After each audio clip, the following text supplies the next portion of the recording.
Nako, nag-crave ako sa inihaw pero bawal mag-grill dito. Kaya ginawan ko na lang ng paraan para makakain pa rin. Ganito ang gawin mo sa manok, aba, solve na naman ang ulam. Buong manok, grabe laki nito. Gawin nating butterfly, mas okay gamitan ng gunting yung buto, mas madali. Tapos diinan lang para magkabali-bali yung buto. Tanggalin ko ang leeg at ang puwet. Yan, hugasan ko lang ng maayos. Ito na at itabi lang. Dito na tayo sa kawali.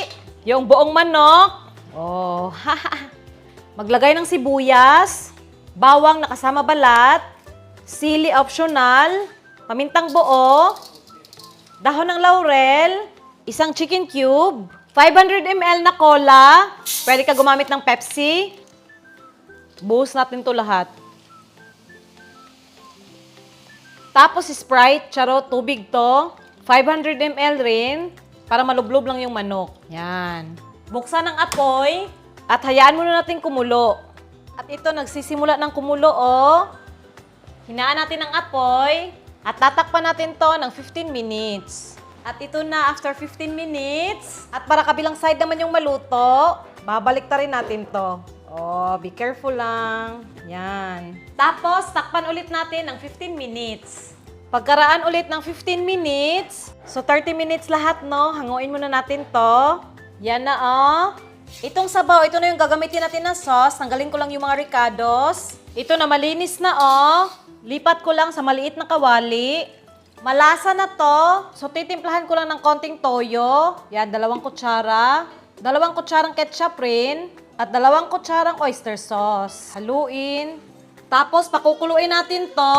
Ito o, kumukulo na. Palalaputin natin gamit ang 3 kutsarang cornstarch at 3 kutsarang tubig. Then, hayaan ulit natin kumulo hanggang lumapot. At yan, kumukulo na ulit o. Tapos, lumapot na. Okay na to, i-adjust nyo lang sa asin at paminta. Balik tayo sa kawali, nilinisan ko lang. Buksan natin ang apoy sa sobrang hina lang. Maglagay ng konting mantika. Tapos, i-brush natin. Lagay na natin tong manok. Oh, lastar lang natin, guys. Yung sauce, i-brush natin. Yan. Para mag-brown to, babalik ta rin ko. Oh. Then brush. Sa mahinang apoy lang ha. Hayaan natin mag-brown. Brown na ata to sa ilalim, so kabilang side naman. Ooh. Hindi naman masyadong mainit. Tapos, brush ulit natin. Ayan, oh, binaliktad ko lang ng 2 beses. Ang sarap na tingnan. Ito na, oh, lipat ko lang sa ibang plate para maganda tingnan. Tapos, lagyan mo ng 2 kalamansi. Tapos, sili. Sayang yung sauce. Sausawa na this. At ito na, ang chicken inasal sa kawali. Oh, diba? Bongga. Unahin natin ang wing. Oh, yan, oh. Tapos sa likod, sausawan, no?